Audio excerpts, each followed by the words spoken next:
So now that we've looked at the NES trilogy of the Castlevania games, let's finish this 4-part review and move on to the Super Nintendo in 1991 with Super Castlevania 4, a game that has most definitely earned the title of Super.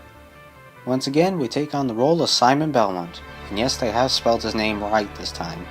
And once again, we are given the backstory. Although after reading this, it seems to be exactly the same as the first game. So because of this, quite a few people consider this to be a remake of the first game. Personally, I don't think it is, because the levels are just way too different to be considered a remake. Anyway, onto the gameplay. Well, first off, the graphics, to be honest, I thought were pretty good, but they could have been better. However, the music is superb. Lots of detail has been given to every sprite, and every level design is unique in their own way. But that's certainly not the best thing that Konami improved here. That honor goes to the control. Simon is able to do plenty of new tricks that he couldn't do before. He can walk while crouching, control his jump, moonwalk, and best of all, he can whip in all directions. He can even do a cool twirling move which can actually really help when you desperately need it. You can even use your whip to swing on hooks like you're Indiana Jones. Because you're now able to whip any way you want to, it's easier to attack airborne enemies. Even the Medusa heads are easy to kill. So now with all that said, you might be asking yourself, well, now that you're able to whip in all 8 directions, does that make the game any easier? Well, not exactly. I don't know how, but it still manages to be an incredibly tough game. Not as hard as Castlevania 1 and 3, but there's a big frustration factor in this game, because, not surprisingly, you still get knocked back when you get hit. And everything, and I mean everything, wants you dead. Dining tables, lampshades, living coffins, even the tiniest thing as a frog can hurt you. What kind of wimp is Simon Belmont? Oh, look at me, I'm a tough vampire hunter. Alright, Dracula, prepare to meet your doom. Oh crap, a frog! Oh, screw that, I ain't going over there.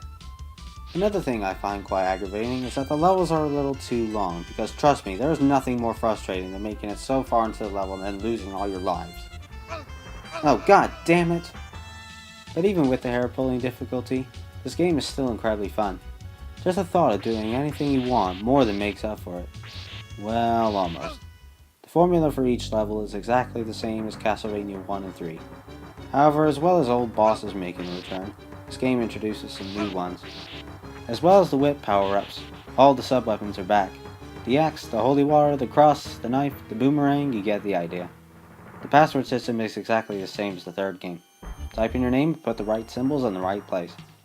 You will definitely need this because in terms of length, all I can say is that it feels about the same as Castlevania 3. And like Castlevania 3, before you can even get to Dracula's castle, you have to go through a bunch of other creepy environments.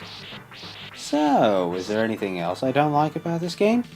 Well, for one thing, I did find a couple of cheap enemy placements here and there, like this part in the clock tower. The weirdest glitch I found was with the same guy. Alright, I'm gonna get you. Whoa, what the hell? What, did he find a way of cloning himself? Well, that was real fair. Now this next problem I have can be summed up into 2 words. Level 8. Level 8 is one of the most infuriating and cheap-ass level designs I've ever played in a video game. Every pixel is either filled with an enemy or an instant death trap. Now if you've seen my Castlevania 3 review, then you know how much I hate instant death traps. And just for a little clarification, I also said that I've detested them even when I was younger. Well, that's half a lie. This game is the reason I hate them so much. This level is an absolute nightmare. And even if you do make it to the Frankenstein monster, you're lucky if you have any lives left. Thankfully he's not too hard, so you should be able to beat him just fine.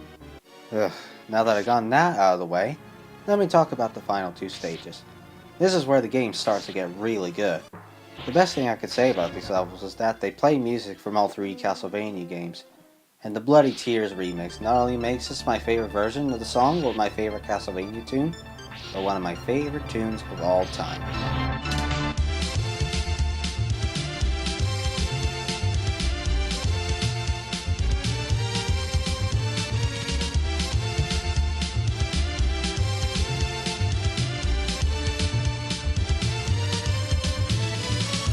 In the final level, there's one part that'll be really trying your patience because before it's too late, you have to hop across platforms in the right spot.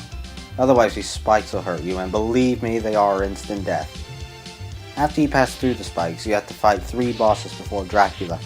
The first one is whatever the hell this thing is. All he does is use his staff to shoot fire, and when you get his health halfway down, his armor will be lost, and then all he'll do is try to peck you to death.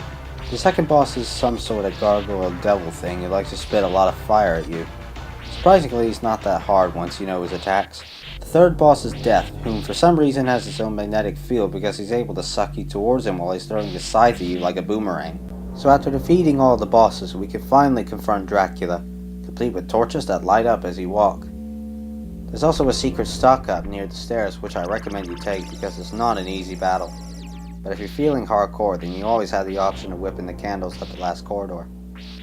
Once again, the coffin is open and empty, and after an electrifying light show, Dracula appears, with ginger hair for some reason. I don't know, it could be Ron Weasley for all I care. In terms of attacks, it's pretty much the same as in the first game, and thankfully he only has one form. However, if you get his health halfway down and watching another light show,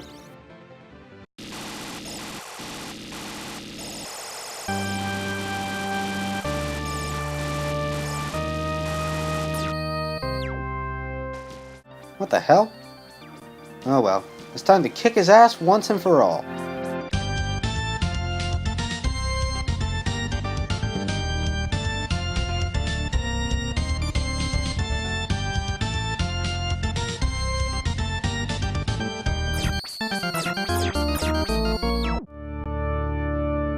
Oh, well, you're a bit late there, freaking son. Anyway, once you defeat Dracula, coincidentally, the sun will rise and Dracula will turn into numerous bats burning with every second.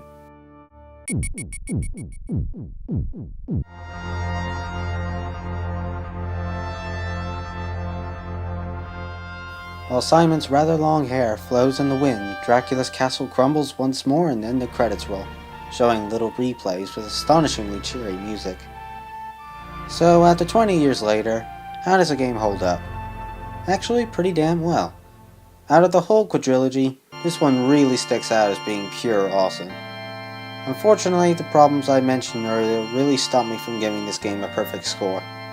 The replay value for me is pretty high, but it isn't extraordinarily high.